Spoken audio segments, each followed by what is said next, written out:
chalice that turns me into Alice, and I wonder if I land away from your indifference. And I'm the strings that you pluck so well.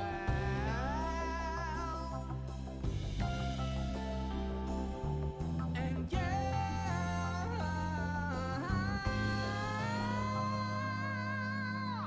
you play me like a guitar. You play me like a guitar. You play me like a guitar, but your song was out of tune.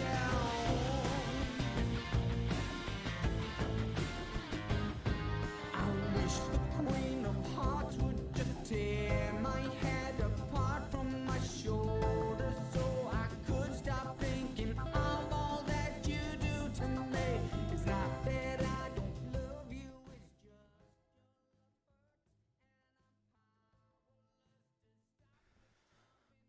We finally arrived at the semi-finals week, the first day of the playoffs, and game one, Red Kites taking on the Pirates. I'm Golumolu. I'm joined by Puffo Bob on the other side of me. I always get that messed up, but I'm very excited to see what happens with this. We've seen both of these teams a little bit through the group stage, and obviously Red Kites, our returning champions. We covered them at the end of last season, Puffo, right? And I mean, you'd be expecting them to continue that sort of run that they're currently on. Yeah, without a doubt. I mean, it even shows it through their previous match that they played against Tribal Esports when they went 7-2, which is not a bad feat at all. Now they're going to be continuing. We're going to see them go against Pirates, and of course, with it, we're going to be in the semifinals. You said it. It's a best of three. It's a big match, and it's a big decider. Now they're playing for a lot, but at the same time, we have to see what these maps today are here at Golumolu. And as we speak of them, the first map around the corner should be, or actually all three of them, I'd say, are kind of really being risen up quite a lot. The first two are very common. The last one is slowly showing itself, and the first one is going to be Chalet. Any quick thoughts about it? I like Chalet. I think it's a good starting point for both of these teams. A map that you can be quite aggressive on, and also it's kind of fallen into the more sort of standard of the pool, right? Obviously, we still have Oregon for this season, so it's not going to be layer up in contention, but we have started to see Chalet again become a little bit more of that defaulted map pick, and I'm looking forward to seeing that as an opener. I like it either as the opening or closing map. When it's the middle map, I think it can sometimes become quite a weird spot. Do you get to see teams start off? I'm expecting a lot of aggression. I'm expecting the return of the Boss G for some spawn peaks, or at least trying to get aggressive quite early on. Yeah, following that, though, if we do get to it, is going to be Clubhouse. Now, that's going to be another familiar map to many of us, if not all, and with it, the decider is going to be Nighthaven itself. With it, of course, if we do get to it, if a team goes 2-0 and takes it with a sweep, we're sadly not going to be seeing any Nighthaven action. It's going to be a bit more down to the basics and a bit more down to the gunplay, but we're going to have to get there. Time will tell. And with it, I'm just going to ask production, are both teams ready? All right, then let's head into Chalet itself. And Golu, both of these teams have not had any connection. They haven't played against any teams that have played against each other. So they are completely new to each other. It's a fresh new start for both of these teams. And, well, just to start it off with a nice friendly bet, because I'm a gambling man and I'm going to put all red tokens on Red Kites tickets simply because I think it's the smart way of going about it. What about yourself? What team would you go with for this best of three? I think you have to be looking at this as Red Kites coming in as the favourites, right? There's no world in which I can genuinely sit here and say that I think Pirates should take this away. They've looked okay in their group stage, right? I don't want to take anything away from them either. They've played some good games. They've been picking up points that they've really needed to do, and you've got to respect that. But it's the returning champions. They looked very clinical at the end. Their biggest competitor was in that grand final, right? It went to all three maps. They walked away from that. The GOATs, they're not back. So I'm looking at this and thinking Red Kites really should be able to run the field, and so far they've done exactly that this season, right? No one has really put up a strong challenge to them. They've been able to have very convincing scorelines in their favour. I think this is the first time they will be properly tested this season. It's going to be on what can the Pirates bring to change things up, but obviously starting on Red Kite's map, I believe this is Red Kite's map pick, right? So getting that initial start and having a little bit of extra leniency, It does intrigue me that the Pirates chose to start on the attack, right? Because that's what that means. That's why I was sort of thrown off for a second, because I wouldn't have expected that. While Chalet is one of the maps that you'd look at and be like, you know what, we have a real good chance of putting up some numbers on the attacking half of our map, I still just think, you get on the defensive end, you play out your 6 rounds, you get to start from a very comfortable position, a position of control. Yeah. Although, we're going to have to see how it all turns up, because in the end, both the starting score, or the first half, and the second, both do determine quite a lot. Although, I'm wondering, here, it's Chalet, although, yes, statistically, maybe a bit more defender-sided. Attackers shouldn't have that much of an issue yet again. It's, like I said earlier, a bit similar to Clubhouse and how it all plays out. But in the meanwhile, let's get to the present, let's get to talk about these lineups we're currently seeing. Now, on the defense, I'm loving it. We're going bar and gaming, and at the same time, we're seeing the Frost, which has been basically introduced over on this exact site. With, of course, the Wamai combo, the Mira, it's all great. And just to boost all of that already needed to be destroyed utility, we're going to have the Fenrir to deny any type of peaks, and honestly, it's a great setup here, especially with the Mute. I mean, Mute is just a jack of all trades. You can pick him anywhere, anytime. He's a great operator. Now, for over the attack, though, Galu, I'm seeing a bit more aggression. It's starting to heat up. Double shield as well, which is something I'm always going to be quite happy to see. Plenty of bopping that's going to happen. But, yeah, you're looking at this. Capital, smoke off the mirror window, smoke off the doorway into stock, and try and push in very aggressively. You've got the finger to give the boost, increase the ADS speed so the Blitz and Monty can get a little bit more aggressive, and get that extra health boost as well to make sure they keep themselves alive. You add in that line to make sure the defense are stuck in position. Oh god, and they're going in just like you said it. Blitz coming around, pushing out the mirror. Those explosions are not going to be enough to deal the damage. And there's going to be the first down, but just not confirmed yet. And so goes down the stick to the plant. The Monty out going to stick that corner. And all players basically alive, but finally Vex is going to find the opening, and it's going to get traded out soonly right after. A down onto the mirror is going to be staying quite still, as no one's going to be actually able to pick her up as of yet. This time is going to be such a deadly play to go up against. Another opening that's going to be one for Kaptao, while the Monty is going to be able to down, and not only that, but completely switch up from a 4v4 down to a 1v3. A 1v4 now with the boosted up Kapitao, who is reigning above from that hatch to finish up the first round for Pirates. Why is the Mute not turning around? Help your teammate. You're there with Frost on either side of the Monty. That is the guaranteed pick, and that is the hardest member to kill, especially in a post-plant situation where so much focus has to go into how you're going to deal with this giant statue standing in between you and your opponents. You get rid of that, you can start to play a little bit more aggressively. You're less worried about being face-checked onto the diffuser as well, and you start to force the Pirates to have to take a more aggressive step to come and actively deny you from defusing the bomb. A really big missed opportunity to not be able to isolate that target. But the Pirates, a really good job for the start of the game, right? What do you want to do? You want to come in fast, try and catch your opponent off guard, and make sure that they are ready. You force them to be the ones that pick up on what you're putting down. They couldn't do that. The Red Kites are ultimately not expecting a rush off the rip. The double shield working out really, really well for them because Blitz was able to charge into sight, clear out storage, force the defense back, while the Monty had that safety to set down the plant and be that big obstacle afterwards. Meanwhile, though, Pirates don't seem to be backing off this blitz, nor the Fink. I mean, the aggression is still going to be standing with the setup. And for Red Kites, I mean, we see the adaptation coming through from Billy Ray with that Legion just to kind of stop and really stall out these shields. You know, they come in, they step on the soup can, and then they get infected, can't run. It's a real nerf to the shields. And Pirates, I don't think they care. Yeah, maybe they remove the Monty, which honestly would be a better Blitz, but now when it comes to rush action, Blitz is speed and speed only. He is going in, and he's making sure to get one if he falls down with it. Well, up outside the balcony now and ready to start putting that pressure in towards Library. They want to get the drone information coming through. They can make sure that their drum pin is safe, especially because we've already seen that Frost teased out once. There's a Legion running around. You've always want to be just double-checking what's ahead of you. But this time, not committing as heavily to a rush, despite the fact they've still got a very aggressive initial lineup. This time, wanting to clear out above and try and test a second part of the Red Kite's defense.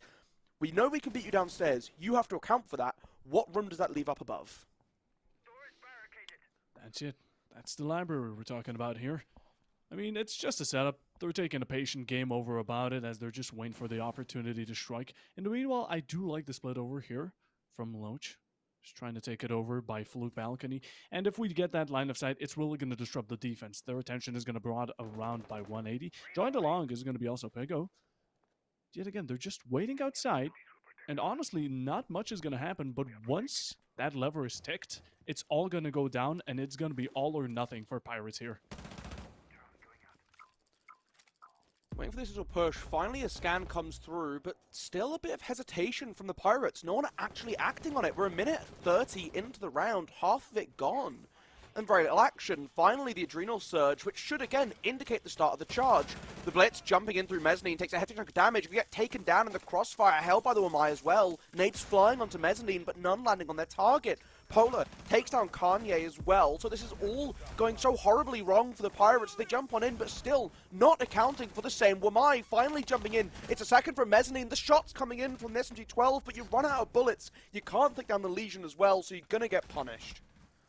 Setting their priorities straight, they seeked out that blitz and they definitely got him. It was the first opening pick and that's what really mattered, since once you don't have that protection, Pirates, it seems like you basically just crumble. They did not have a single point of entrance they could go in safely or positively with a kill of their own, and the trades they favor Red Kites every single time as they take the first round for themselves. Now going over to Wine. Now going to Snowmobile, that's going to be the downstairs. And I'm also interested in these bans. You know, you take out the Azami, which is a great ban. You also take out the Warden, which, of course, with that Blitz combination, is going to be a nice way to really suit your playstyle and your lineup. But that leaves so many strong operators like the Fenrir, like the Tuberal, like the Cade and Valkyrie. And honestly, use them while you still can right here, Red Kites. Yeah, you got the power picks, right? It just makes sense to use them as much as you can. It's going to be interesting to see how they can hold on to the garage wall. I mean, immediately seeing the attack lineup change quite heavily in response to seeing it is the basement defense. You're getting the Osa. And they're changing 4 operators, right? Bring the Maverick as well to try and make sure they can get through the breach. I like to see that as a heads-up play, recognizing they could try and trick you off with a Bandit, with a Kaid, and you want to avoid that. You want to just get this breach as cleanly as possible. Another tool that's going to help you do that, especially because oftentimes teams will want to get more than one breach on this site. So using the Maverick to completely deny the trick doesn't completely deny it into a Kaid, because you can throw it from distance, which becomes a little cumbersome to try and find, but still a good way of preventing it somewhat.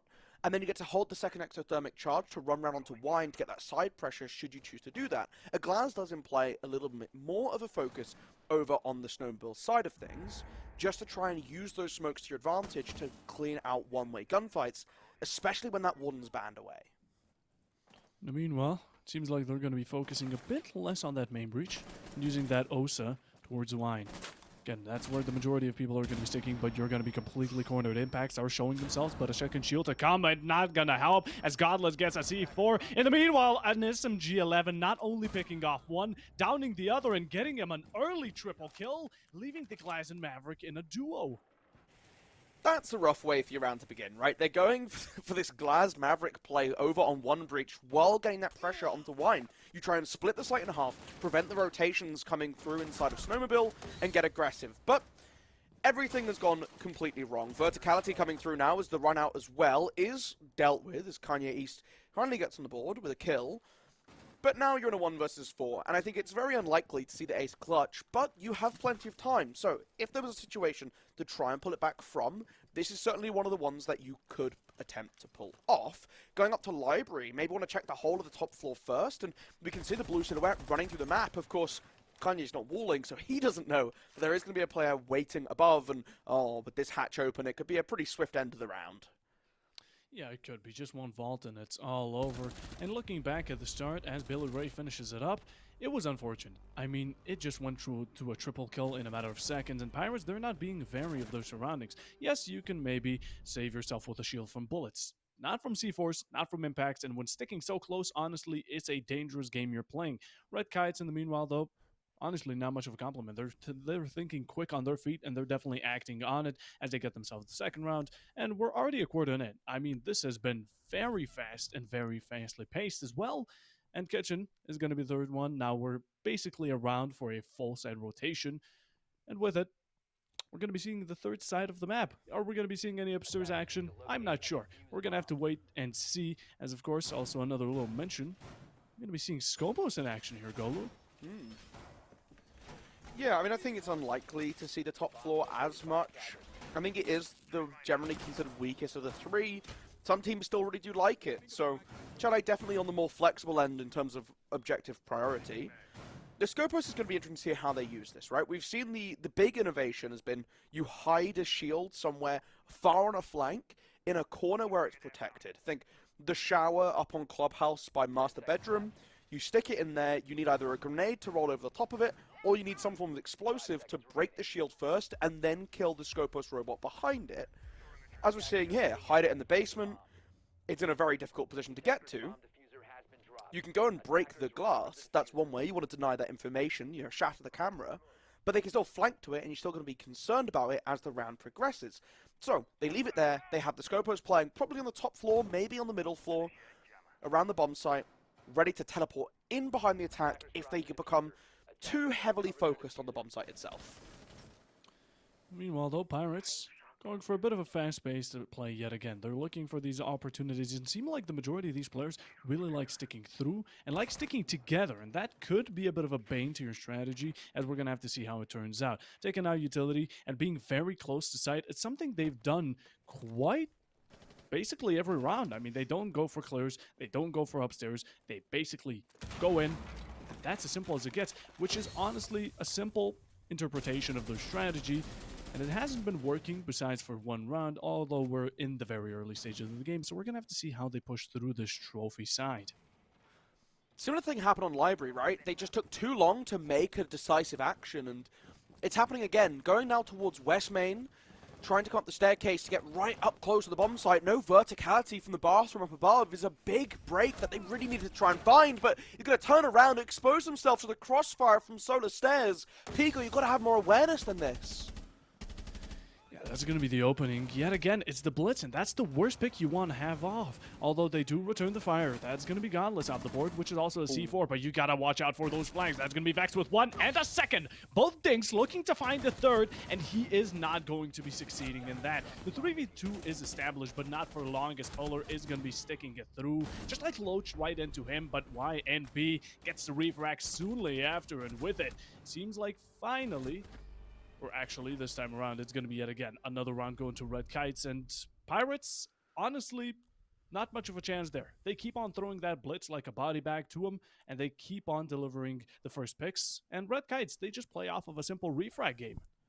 It's really interesting to see how this has developed, right? Because last week for the Pirates, while they did come out on top in their game, we did notice that on the attacking side of things, they did look quite shaky, right? They were spreading out, they were all trying to do their own thing, and very little was being accomplished, and me and Pasta, we talked about, well, if we saw them all go together, they pick a unified plan. And it's like it looks like they've taken it to heart, right? All 5 people put one target. This round we're clearing Library. This round we're clearing Trophy. And they all commit to that goal, which is great to see that cohesion in the team. The difficulty is Red Kites are a step ahead of that, right? They are very good at rotating to meet where the Pirates are coming from, and this is almost where you need that split-up approach to try and draw the attention of Red Kites into multiple sections of the map, which then give you an opening to hit one target really hard.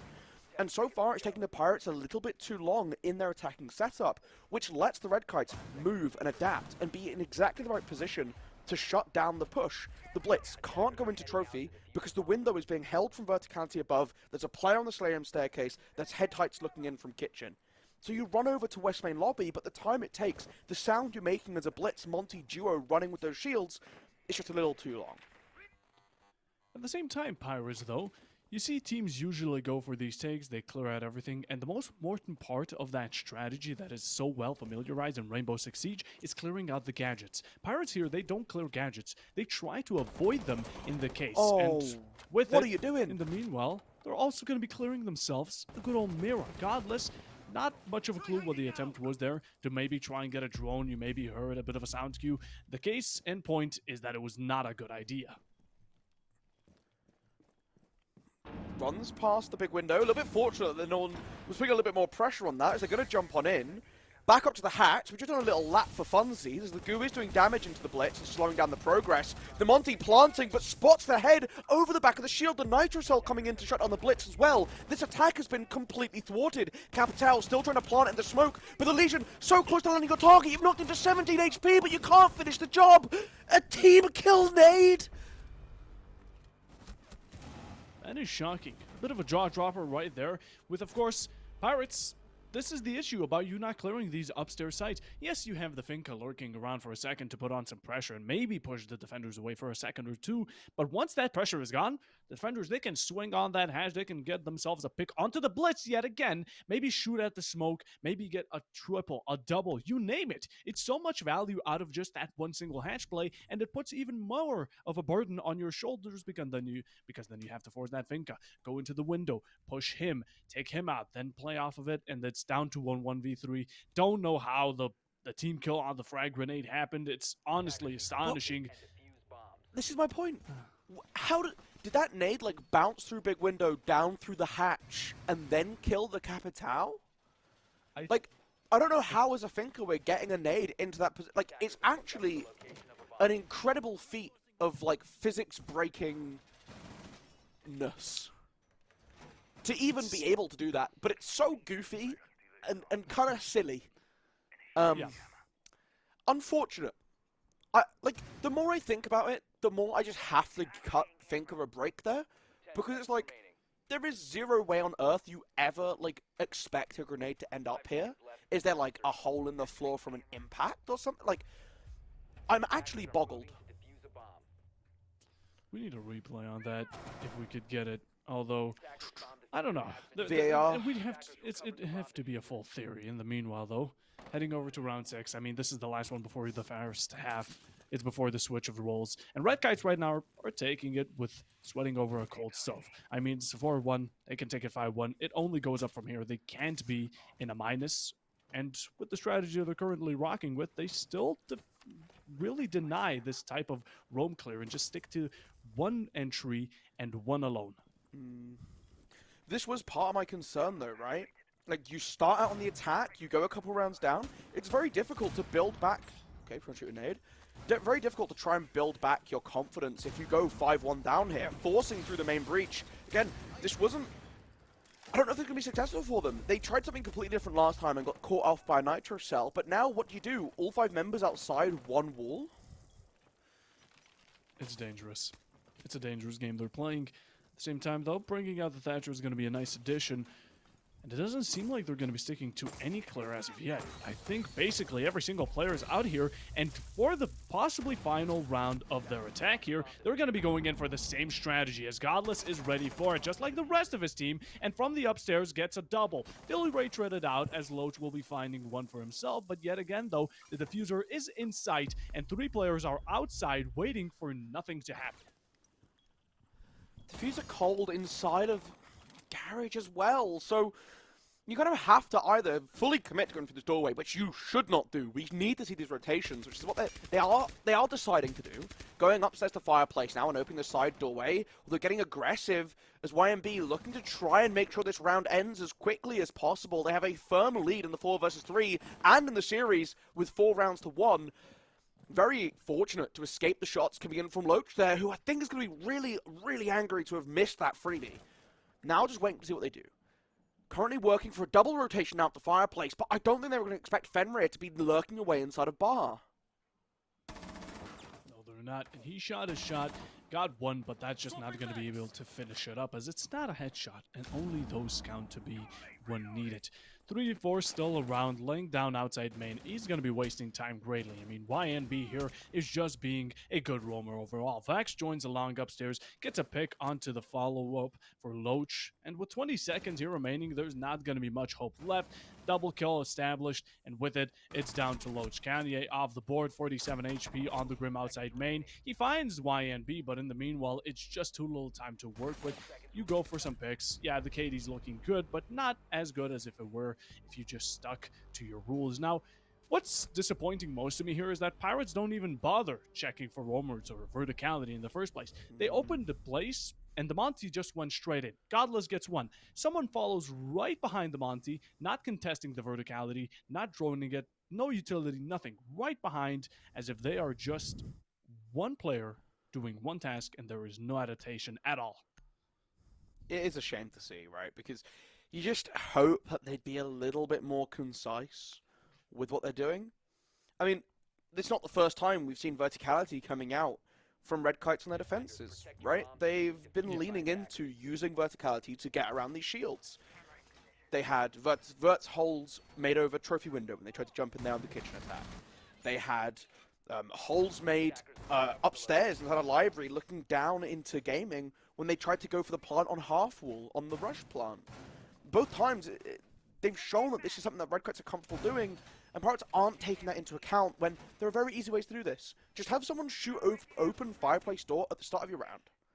Because it just leaves this constant threat that anyone could be walking past the outside of the building, take a little look in, and if you're sat looking too religiously down the verticality towards the breach, you might just get shot in the back. It's overall a shame. I think that's the best way to describe it. There's so much mistakes, and I like the one commit they tend to go for, although it's so half-done at times. They don't even commit to it fully.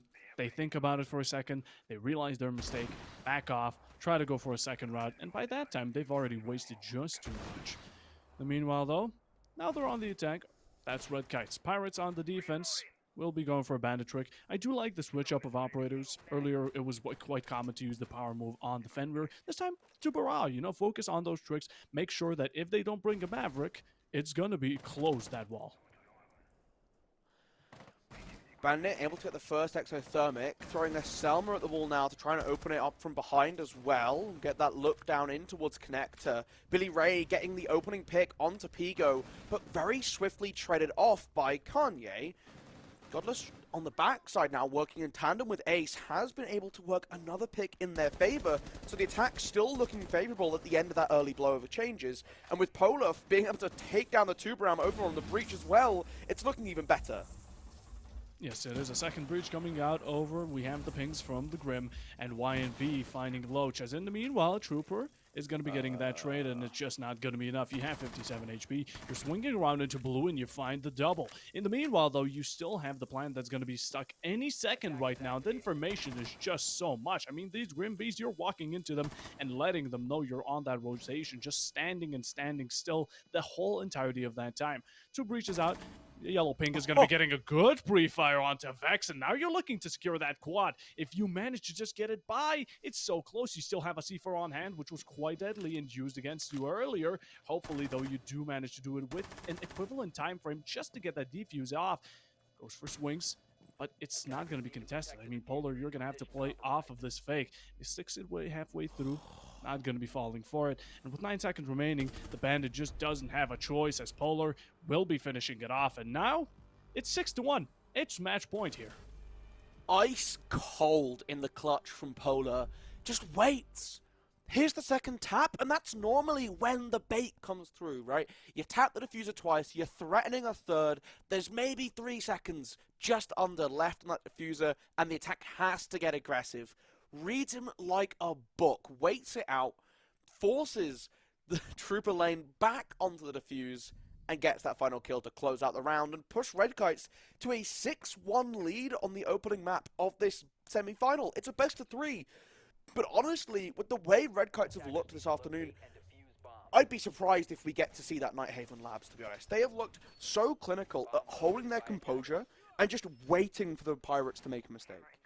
They are encouraging them to try various things on the attack, and every time they reposition, they have the counter ready. On the attack here, they have this double split setup, right? They're putting a little bit of pressure on the main breach, a bit of pressure on the back, and it's drawing the Pirates apart and letting them get picked off one at a time. Really, really good use and just understanding of this bottom bomb site from the Red Kites and how they want to attack into it to just isolate Pirate members. For the attack on Pirates that they had, my best advice there would be go by the book. I don't know what the thought process was by them not clearing out any utility, any players, any roam. Yeah, the first round, it's unexpected to get a rush and a Blitz Monty combination into your side within the first 30 seconds, of course. But that's not going to work every single round, and the Red Kites, they were quick to adapt, although they have not needed to do so in the past 6 rounds. I mean, they have won 6 in a row, for God's sake. Pirates, just clear out, do it how everyone else does, because honestly, it doesn't seem to be complementing the fact that you are right now 6-1, 1 round away from basically getting Braziled, and with it, this could be the possible last defense you have over on Chalet. Oh, spots to try and go by. He's still hunting for the Vigil. Of course, with the gadget active, they'll see the white lines to notify the presence of Pigo. And we're seeing a decent amount of work coming into trying to clear the spot out. By staying still, there's no pixelation effect, but now the gadgets run out, you don't have any more resources, you could be scanned by the Deimos. This can be avoided though, if they retoggle the gadget, but it's going to fall back down to the basement, and that information will be well translated over. Kanye trying to get aggressive over by main stairs, that's been caught out by Billy Ray, who will now just go back to business, trying to rip open this floor with the cluster charges from above. That's a great fuse strategy right over here to rain down these nades, make sure verticals are opened up, and at the same time you're safe. In the meanwhile, though, Pirates are already a man down. It's going to be the Jaeger, and the aggression won't be sticking to your playstyle as of yet. 1:30 on the clock, we slowly have to get things rolling. The breach is open, which is a great advantage for White Kites. They've established so much of a split up, at the same time also clearing out the only roamer that Pirates had on their hands, simply.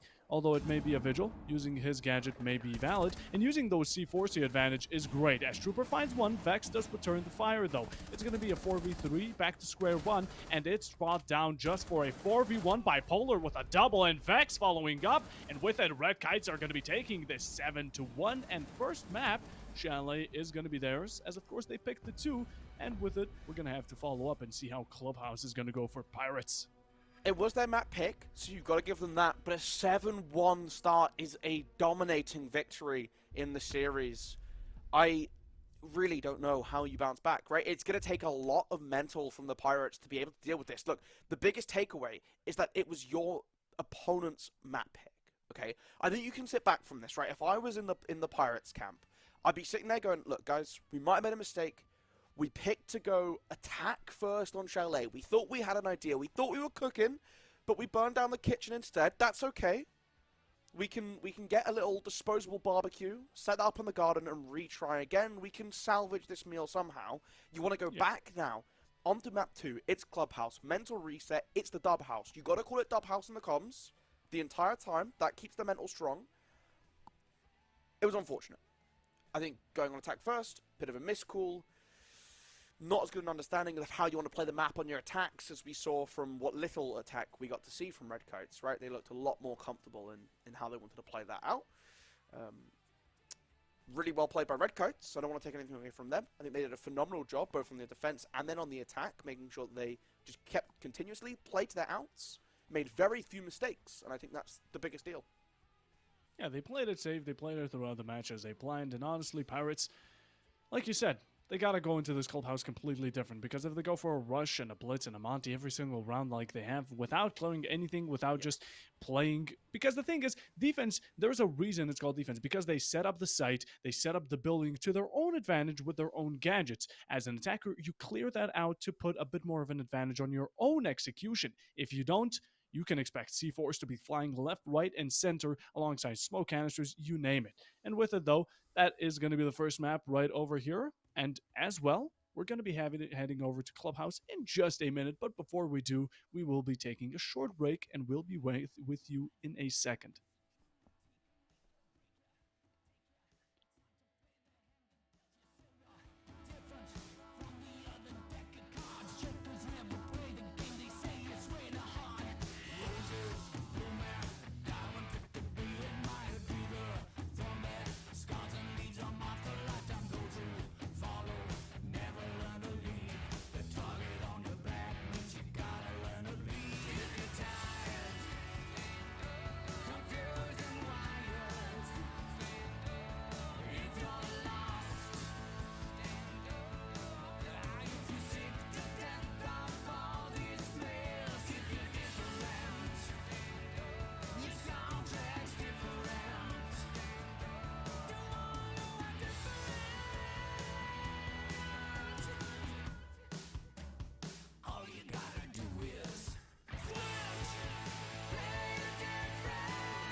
Nobody is born perfect.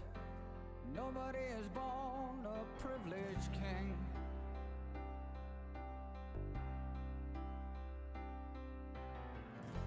And in your eyes I may be broken, but in somebody's eyes I'm the greatest thing they have ever known. But just because you think me different and I'm not like you, and my ocean may be just a different kind of blue, and my voice may be lost in the crowd,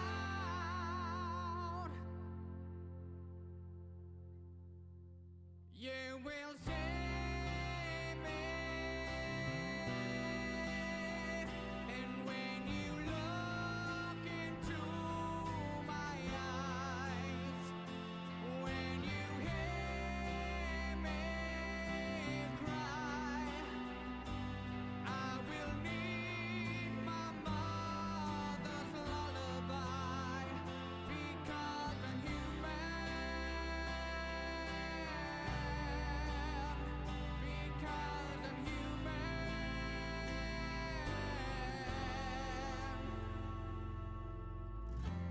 If you're blind to all I bring, if you're blind to the love I have to give,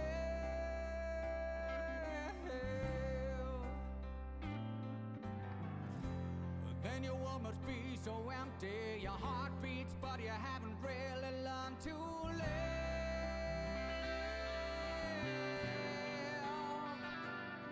You see my sparkling light, a million of your darkest nights. My arms will wrap around you and just hold you as tight as my body will allow. Just open your eyes, you will see me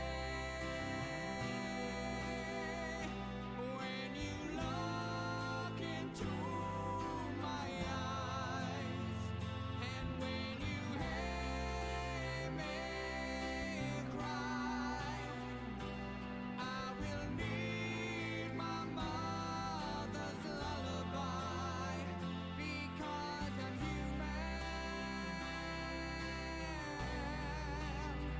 because I'm human, because I'm human, because I'm human.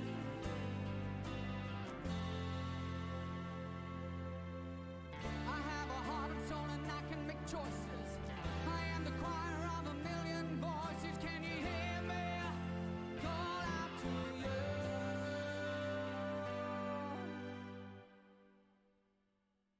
Can you see me? Can you look into my eyes? You will save me when you look into my eyes, when you hear me cry, I will need my mother's lullaby, because I'm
Hello, welcome back for map number 2. We had a pretty rapid outing on Chalet, but Clubhouse could be a little bit longer. It is the Pirates map pick as they find themselves 1-0 down in our first semi-final. The Red Kites very, very close to pushing their way back to the grand final to try and go for the two-peat, the back-to-back championship, which I'm sure they will be very, very passionately hunting. Puffo, thoughts on Clubhouse? Thoughts on Clubhouse, it's as basic as it gets. It's not similar to Chalet, but it is similar when it comes to the fact that both of these maps are played quite a bunch, and both of these teams should know them down to the ground. So I don't expect a similar score, as this is Pirates map, and hopefully they'll be able to scoot away with maybe a victory of their own. Hopefully we get to Nighthaven in the first place, although that's for time to tell. That's for us to see in the future, and with it, it's Nighthaven, or Nighthaven. My God, what is happening with my brain today? It's Clubhouse. It's Clubhouse here, and well, I'm expecting the most default bans. I'm expecting a Maverick. I'm expecting you name it, and with it, I do think both of these teams are ready, and with it, I do believe we should be slowly heading in. Now, as we were talking about, let's finish up this conversation on operator bans. I'm gonna say, yeah, go for it. Okay, I'll go.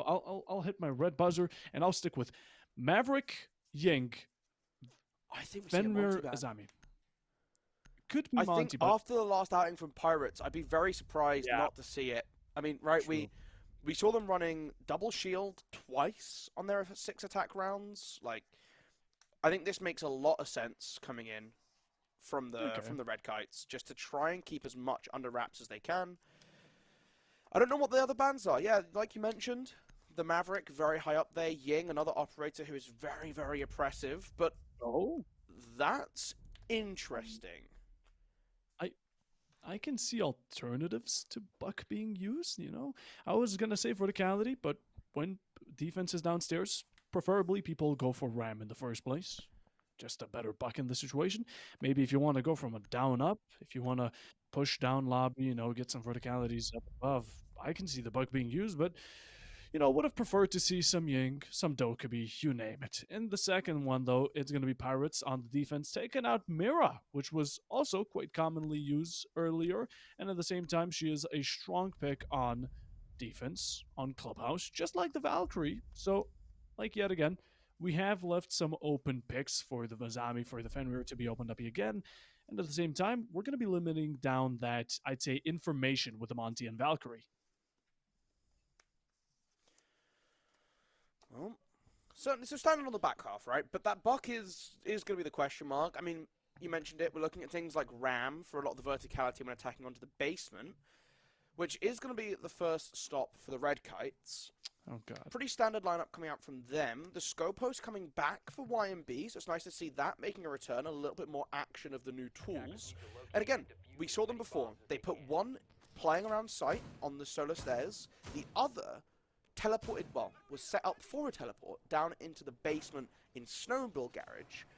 I'd be expecting something similar with the bathroom upstairs. I think that has become the core spot. There is plenty of soft destruction, right? They have the Ash, who can use a breaching round if they go for it. I mean, that's your main one, really. I guess they could shoot a firebolt if they stick this Capital to try and be a pain over the top. I believe that kills over the back of it, but it should. I'm actually not 100% sure. I guess we could find out together if they felt like it. But setting themselves up for a little spawn peek out of the single panel. This is a classic. I wonder if anyone falls for it. No, just sadly not. Not everyone is going to be falling for the oldest tricks in the books, I think. If the Scopus, if YNB doesn't take a check to the right. In the meanwhile, though, Pirates, the entire time we were talking Golo right now, I was waiting for a switch on to the Finka, and I was crossing my fingers that it wasn't going to happen. Thankfully, I think the approach is going to be a bit more strategic this time around. We see the Blitz. Okay, you know what? They like it. Let them have them. Let them have the Blitz. But as long as we get a bit more of that Ram, Habana, a bit more of that supportive action to clear out and breach. In the meanwhile, they've taken, again, quite a fast approach. We already see Pico over here in the side of Bar, and at the same time, they've cleared out a lot of room. But a lot is still open for roamers such as YNB to take space. Still roaming around Lounge as well, so they will have to be careful of the flanks coming through, especially if, as we've seen in the past, right, Pigo can be a little bit reckless with positioning, especially with swinging into doorways and leaving their back exposed to potential flanks. YMB getting a little zesty now, trying to walk up, hearing the opening of Moto Hatch, and is going to peek down in towards the back garage, let out a spray shot, but then run away to relative safety, although rather than going back down to the basement and reconsolidating with the rest of the squad, is going to slip upstairs to try and look for another opportunity for a flank. This could be dangerous. Same time, they did switch out that Nomad for the Habana, which is going to be a great way of limiting or forcing less of that ace pressure on, although you have to risk for those flankers. You have to risk for anything coming down. Oh, it's already there. Meanwhile, though, hatch is opened. Seeing a lot of movement. At the same time, it is taking its time, though. You know, rather that than taking fast-paced, quality over quantity, they say. And with the 1 minute remaining still, we're gonna have to see a bit more kills drop if any progress is meant for Pirates here. Oh god. Oh, okay, we can and get through prone. Very nice. Clean done.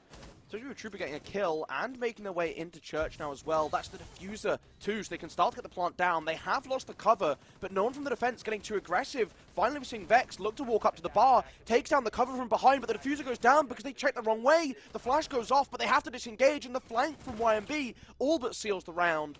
Kanye still creeping up dirt, gets taken down, and I mean, that was one hell of a retake. yeah, without a doubt, it was planned ahead. We saw it, just like we're seeing Fundraise behind as of current. And before we're going to round 2, let's discuss a bit of round 1 at first. I mean, it was set on its own. The second the slip up from the slip actually to the upstairs site happened with the Scopos, it was known that this flank was going to be either the biggest thing that was going to ever happen, or Pirates are going to have a bit of an idea what might have happened with the player roaming around garage. Maybe taking a look out of it, maybe flushed it out, whatever the case is, it didn't happen. They went downstairs, and all of a sudden 4 kills are dropped. It's left down to the 1vx, and of course, imminently, that's going to get shut down. A quick start to the defense. Red Kites take the first one. It's only very early. Pirates, you still have a great bunch of chances, but slowly we're going to start simmering down, and with it, Pirates, although they took a bit more of a strategic approach, yet again, I think it was too fast and too slow at the same time. At the very start, they went in with the blitz, took bar, great. But they didn't have any information on the roamers. They did not check out for Scopos. In the end, they took a lot of time actually getting to those breaches. And yet again, for a rinse and repeat, they dropped down all at once, all in one fell swoop, right into the lines of sight for Red Kites to take.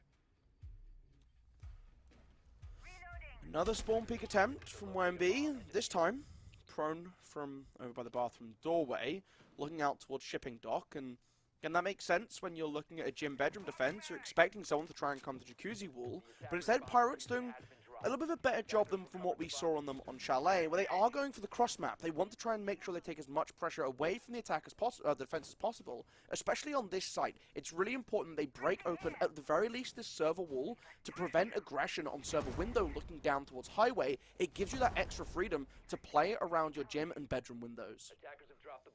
Starting to breach down slowly, trying to find those openings and rotation cutoffs with the main breach. That's exactly where we're going to be getting to. Although I am more keen on seeing double breach here. You take the ace, you put him onto cash, you clear that out, and in the meanwhile you have the thermite over by the jacuzzi to get those exothermic opens.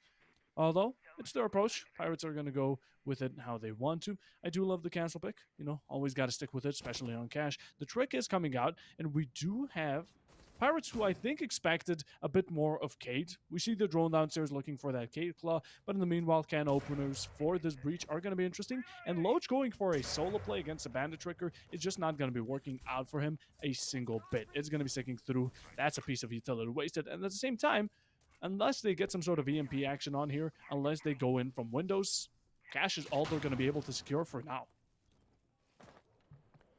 Both EMPs gone now, so that is going to start to hurt them later on if they want to start using these Selmas as well, but 2 of those also been used. So a lot of utility expended by the Pirates with very little space inside the map to show for it. Kanye East does get the opening pick though, and you pair that with the Candelas going down into logistics as they start to drop on in. Yeah, Yes, they do. That's going to be a bit of a sit back, relax, and enjoy yourself in this absolute frag out. They get the opening, but it's returned shortly after. That's going to be one onto Ace. It's not too bad of a pick. You still have the Capitao, who's on 13 HP, looking low. You have to secure him, as that one arrow bolt could still be useful for that post plant. Yin Candela, one still in pocket. There's no Warden, and soonly there's going to be no Bandit and Mute if they don't stick to that HP they're currently standing. One bullet should be enough to finish both of them. Although, we have to wait for some kills to drop. Everything has settled down slowly. But it's going to pace up quite quickly, and Billy's going to be the one to start. That's going to be Trooper off the board. It's a 3v4, and Red Kites yet again take this sort of advantage they've always had throughout both of these matches, and Logistics completely stunk down. Pingo pulls out the flash, pulls out actually the Capitao airbolt, and gets taken out. That's going to be YMB, and Kanye in the meanwhile is going to be finding the second in the round. Shut out quickly though by Billy, who has been going on an absolute spray, just like Loach right now in gym, and with 10 seconds remaining, I mean, the diffuser is currently taken hostage. You have to push in. You're focusing on the utility rather than the players, and with it, your head is going to get popped. A good aggressive attempt from the Pirates. They messed up on some utility, especially around the hard breach, but then made sure that drop into logistics. They used fire to prevent anyone pushing back into the doorway, sent in the Candelas so that you couldn't contest back, you couldn't shoot back at them. They dropped in, they got that initial foothold, but it was really well dealt with by Red Kites. And again, we're seeing the ability of them to be able to move themselves into positions to start to collapse when the Pirates get aggressive. Not having that control over by Cash and Server ending up being a really big detriment for them, because there's this space instead of construction to be able to wrap around to add that second angle of pressure coming into the attack. Unfortunate, but again, we're seeing good work from the Pirates. It's just they're missing one step every time. They're missing that safety measure. That's what it is. They're not doing just a little bit of work at the start of the round to let this big grand push that they have coming together to work. Just that slight disconnect. And it's a shame to see, because I'm really seeing a massive improvement in the structure of their attacks from this week, from last week. It's really hard to watch as well. I mean, Pirates, the idea is there. I do like how they, necessarily don't focus an operator to be that Thermite or Ace or that second breach, although it's going to be a bit difficult, going through a bandit trigger realistically. And at that point, I mean, they put on a little amount of pressure, and that's another thing, they don't clear out utility. They start clearing it out when they're in a 1v2 clutch situation for some reason. At the same time, though, they really focus on that one spot. Yeah, they take logistics. Yeah, maybe they have some control over the windows. But what about the connection between those two? What about cash? What about construction? What about site itself and main, where you are majorly going to get pushed from? That's completely unattended. And that's how Red Kites really slip in with their strategy and just take it for themselves.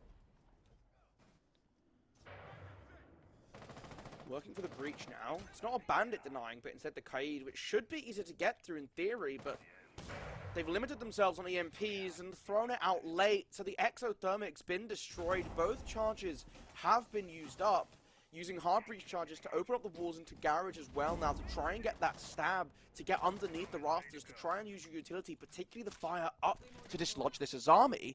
But it's not going to matter if that main breach stays closed. There's going to be a good safety net for the Red Kites to fall back and continue to play for that clock. Now trying to work an alternate angle down in lounge to, again, add pressure to apply onto the defense. But with YMB able to get an opening pick for them, they're starting to extend this lead and look quite comfortable.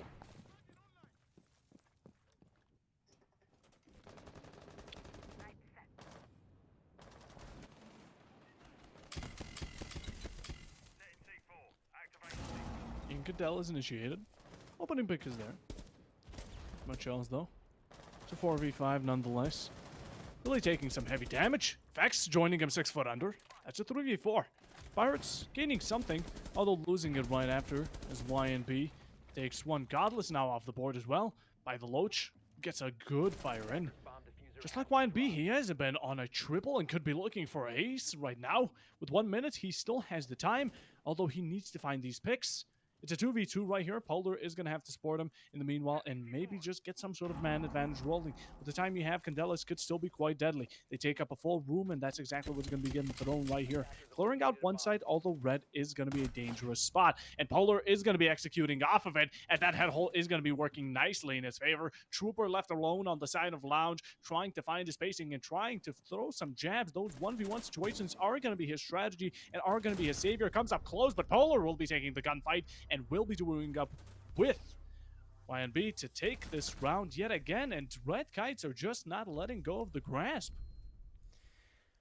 And could you blame them? I'd want to win as cleanly as I could if I was them. Just keep going and make sure you hold tight. Again, a really good job just playing to your outs. A little bit of a mess up once again with EMPs. Thatcher's not banned. Right? I think we're starting to overcomplicate things. Just bring a Thatcher, roll 2 EMPs a couple seconds apart from each other. As you're placing the exothermic, you'll be golden. Good to go. And ultimately, we saw what Red Kites were able to do with just that extra space that being able to play inside a server allows. You can get more aggressive inside a garage and then fall back. Get away. Stalling down in Lounge as well. Pirates are forced to be a little bit more ambitious in the gunfights that they go for because they don't have that fallback, right? They don't have that crossfire that they can set up for themselves. Really well played by Red Kites, and again, this adaptation on the fly, on defense, is coming in so clutch, and it's a great trait to see from them in the semi-final, knowing that they're going to have another game to play next week if they can win here. They want to carry that into, they want to bring it to the grand final, so this is a really good form to be showing tonight.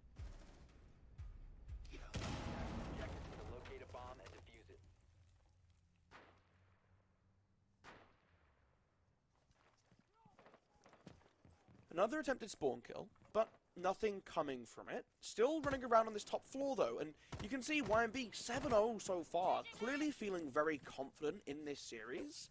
Doesn't want to wait around too long, wants to try and force some action, and when you're 3-0 up, I can understand why that would be, right?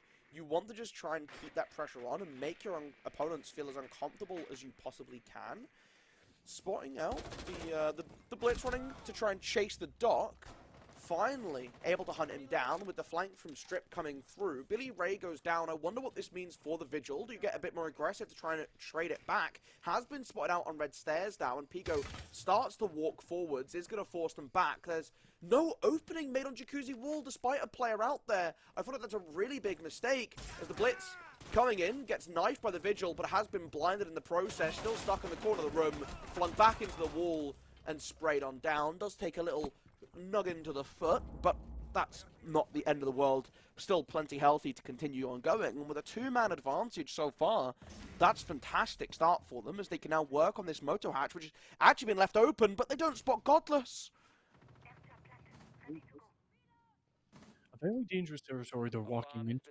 But again, this lack of information is going to be absolute death, and he's playing carefully here, Golo.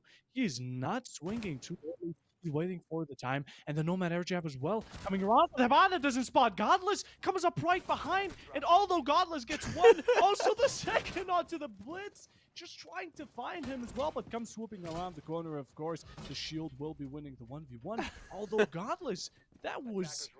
Oh my... It's exactly what you need in that situation, to be able to get 2 kills back, bring it from a 5v3 to a 2v3. Like, fantastic work. Now they're going to drop into Moto. The Fenrir goes off, so they will be well aware if the sound of the Blitz dropping wasn't enough already. Spray's going in towards Pigo, who has started smoking deep. It will cut off the long line of sight to support, but gets aggressive onto Moto instead. Takes down your planting cover. You have to try and get aggressive now, running in from main stairs. Gets caught out, and Vex able to dodge away. Spots him on the left, but not in time. Triple lane, gun ready first. Is able to take down the Fenrir. Is able to give the Pirates their first attacking round. Really good job to make sure that they get those 2 kills and consolidate on that early advantage. Early advantage, and at the same time, the first round for Pirates, they finally managed to capture on it. They finally pick it up, and Red Kites now not being able to pull off a flawless 7-0. It's not going to be as clean as it could have, but it's still surely looking a very advantageous fight here. I mean, the 3-1, it's definitely showing. At the same time, though, we're looking to find some more rounds for yourself, Pirates. At least even it up, if nothing else, because once you're going to be on that defense, yes, it's going to be a bit better. But with how it's been performing up until now, you're taking these chances. At the same time, the Godless upstairs, that could have been the end of it all. That double kill completely switched it up, and Red Kites, in the end, brought it down to a 1v1. It was really down to the wire with it as well. Pirates, if you let these opportunities for Red Kites keep appearing, there's gonna be more situations where they take the victory over you. Setting up for a bottom floor once again. I think they'll be a little bit more respectful on the roam this time around. No Vigil, not getting too aggressive with the Doc hiding away inside of Strip. Leaning a little bit more on your fundamentals. That's why we're seeing the return of the Goyo now and other tools like the Legion to try and impact onto the Blitz, which has been a really impactful operator for the Pirates. And I mean, Shields are in a fantastic state right now if you enjoy playing Shields. Pretty nightmarish if you don't, but you have to deal with it. And Pico taking advantage of what's strong. Oh. Well, that's not ideal. Walked in, hit in the foot with the goo mine, and it's continuously ticking away. Support and pressure coming in from both sides. There's absolutely nothing you can do to deal with it as Polar gets the kill onto Pico. There's a goo on piano window, on pool window, so he's been completely read into, which is a bit of a shame. Now you have to try and find a way to get into the building, considering you've lost your primary entry piece. Jumping into bathroom instead, Capital looking to get aggressive, but just doesn't respect Billy Ray, standing at the top of main stairs, and gets gunned down pretty swiftly before the Goyo also falls back to join the rest of the squad, who have started to anchor up just a little bit more. Although I say that as YMB has just run upstairs and gotten a double kill, so they traded 1 for 1, I guess, as in one player back to the bomb site, one player flying up for kills, and they've been rewarded with a 2-piece. Kanye is in a very tricky position. I feel for him, as Godless has charged headlong up red stairs and made good use out of the shotgun. I mean, it's a close range engagement, it's always going to be a bit of a rough one. But that is not ideal, as the Red Kites have been able to put themselves up to 4-1 now. I have to say, we're starting to see a little bit of a similar situation from Chalet arising, in which the Red Kites have just been very good at responding, right? Pirates have come in with a couple bold game plans. They wanted to be aggressive with the Blitz, and they have been. But there's not that right support set up for it. You're jumping into pool table, which is great, but you have no one on that window to help you, to let you pull the goo out, to keep yourself protected. You're relying on just only there being one person, which, as this series goes on, we have seen Red Kites do a better and better job of making sure people are doubling up, especially having since realized how much relies on Pico being able to play so aggressively and so loosely for the Pirates to have success in their attacks.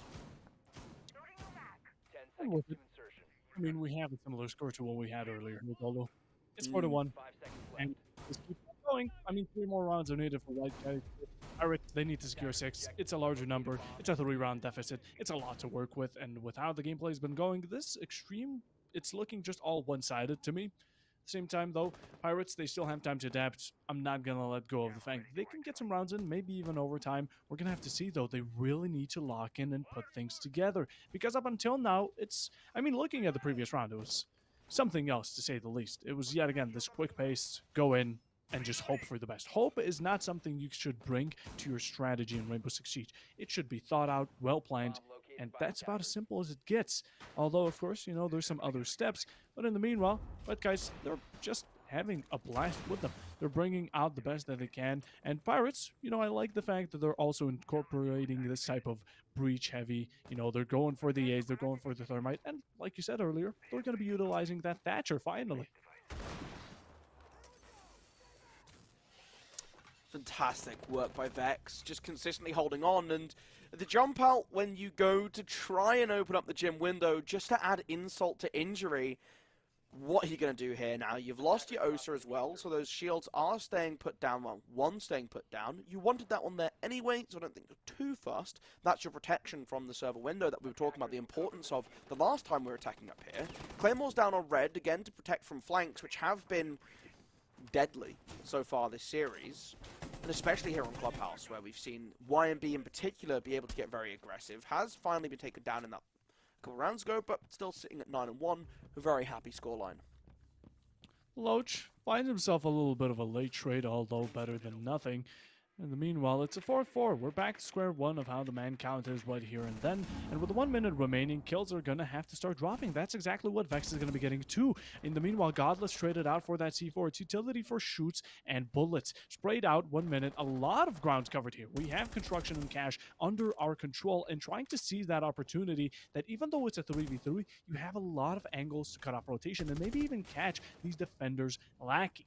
Bunched up in over Jim is going to be an interesting position. Also seeing YNB use its own gadget, the own robot, the clone, to try and get yourself a bit of a secondary-ish shield-like position is going to be great. With the time counting down, you really need to get those smokes rolling, and with it, we don't have much C4s for Red Kites to use. Polar is going to be using that SMG-11, though, to find himself the opening in this situation, and right now, the windows won't be securing you much besides kills. They're not going to be peeking you besides Vex right now, looking a bit greedy to find Thatcher in the meanwhile. Runouts could be possible as YNB is going to be finding one, and it's all down for Kanye to finish it up and just won't be able to do it with good old Polar's swinging around from logistics.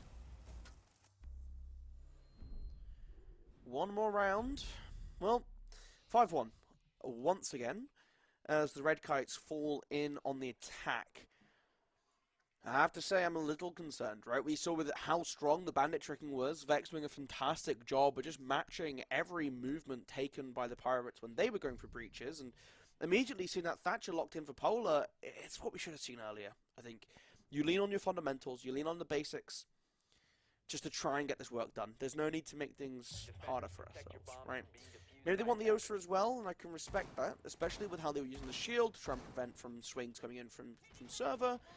Again, that was something that caught them off guard before, so good adaptation to make, but I feel like you might want to look at other operators in your lineup from before that you can change out.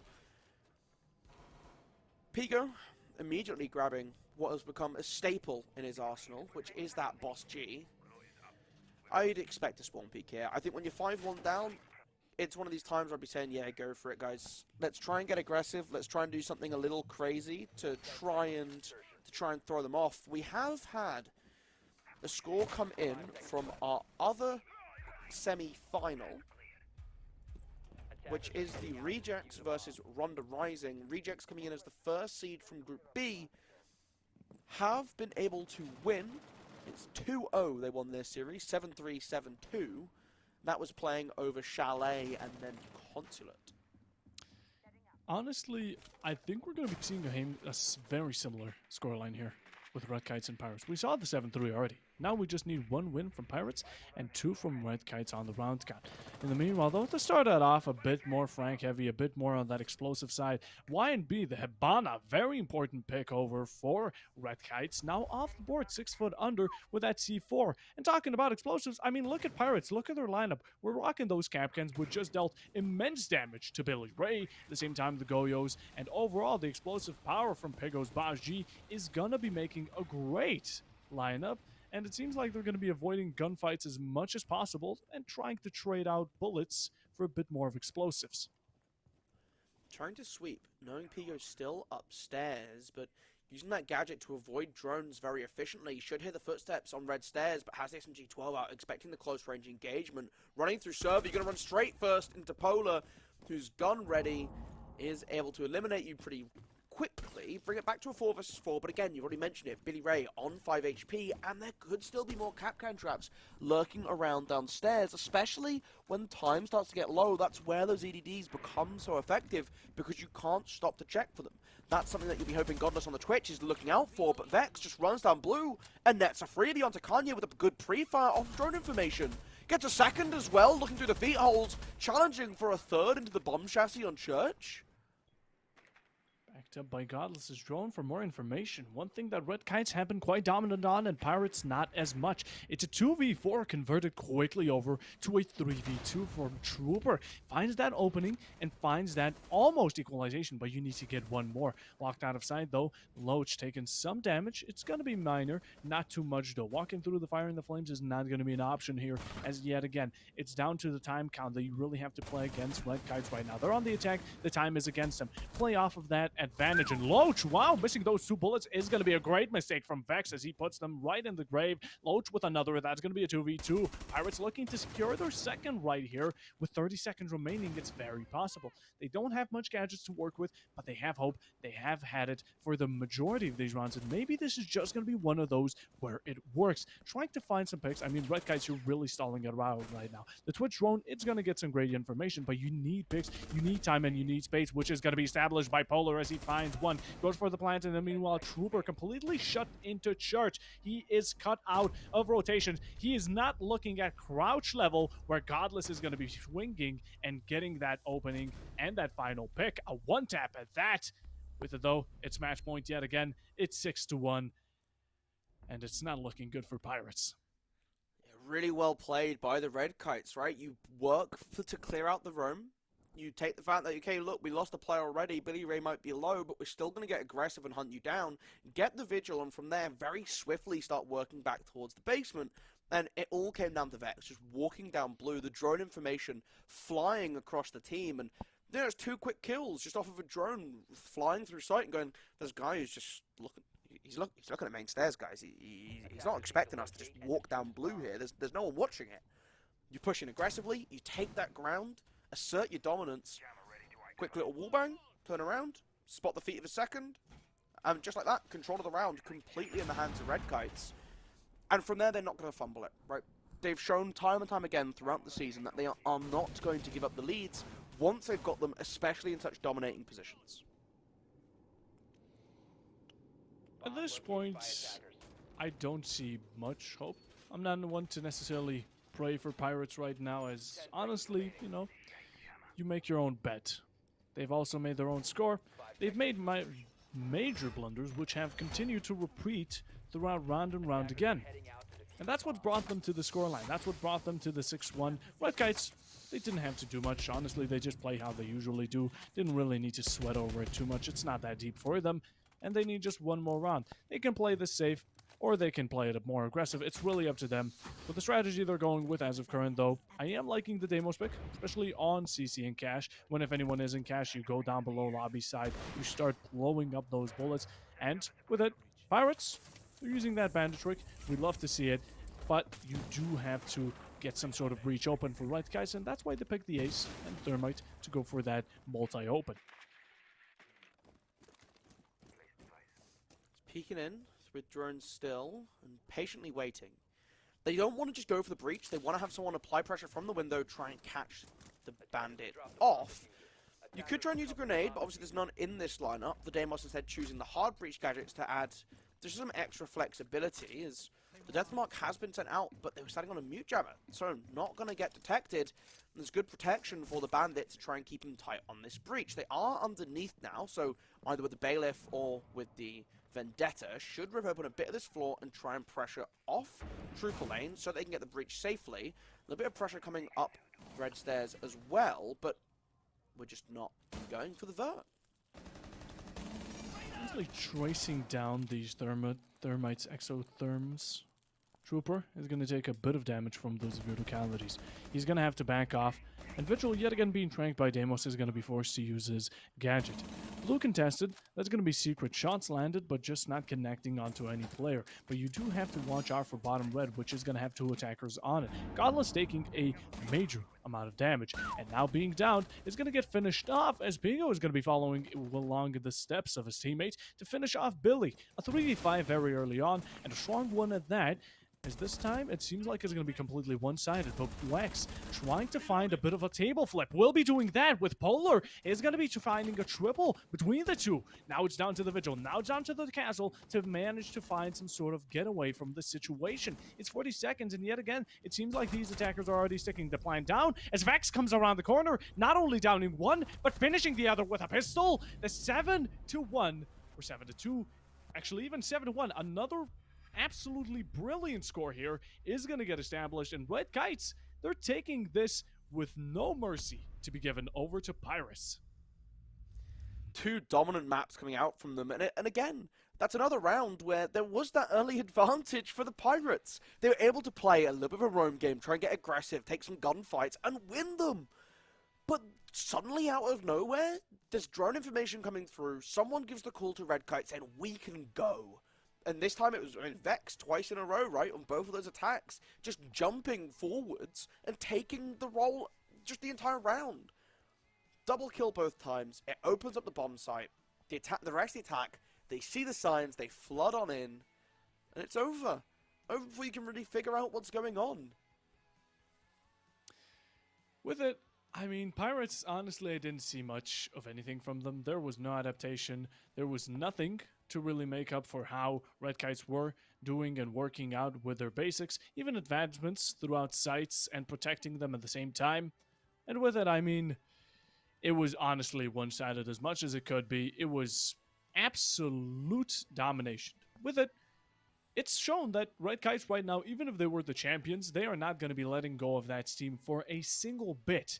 They are rolling, steam piling through the competition, and Red Pilots, I mean, they were just a body in the pile as of current. They try their best, although I can't commend those plays, especially with the Blitz coming in very early and such, but with it, it's going to be GG's.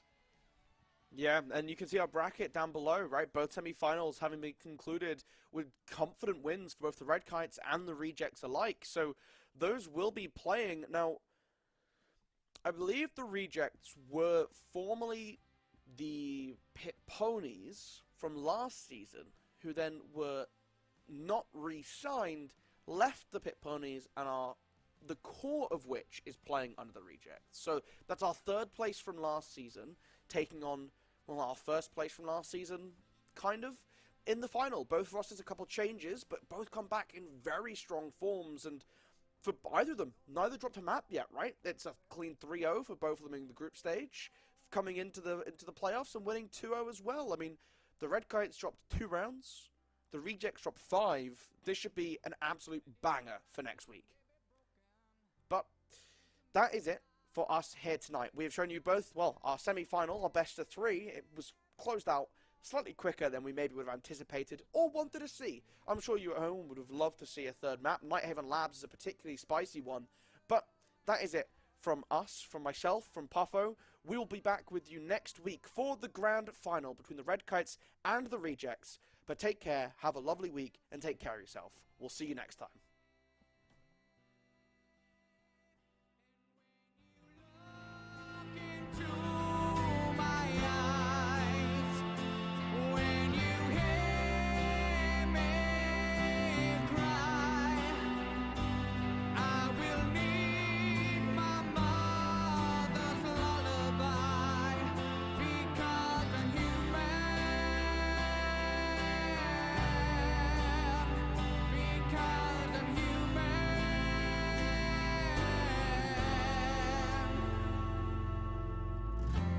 If you're blind to all I bring, if you're blind to the love I have to give,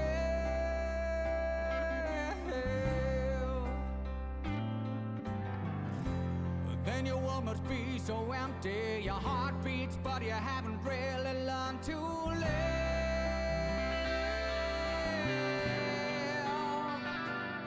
You see my sparkling light, a million of your darkest nights. My arms will wrap around you and just hold you as tight as my body will allow. Just open your eyes. You will see me when you look into my eyes, and when you hear me cry, I will need my mother's lullaby, because I'm human, because I'm human, because I'm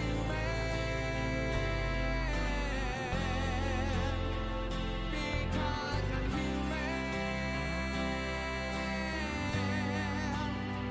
because I'm human.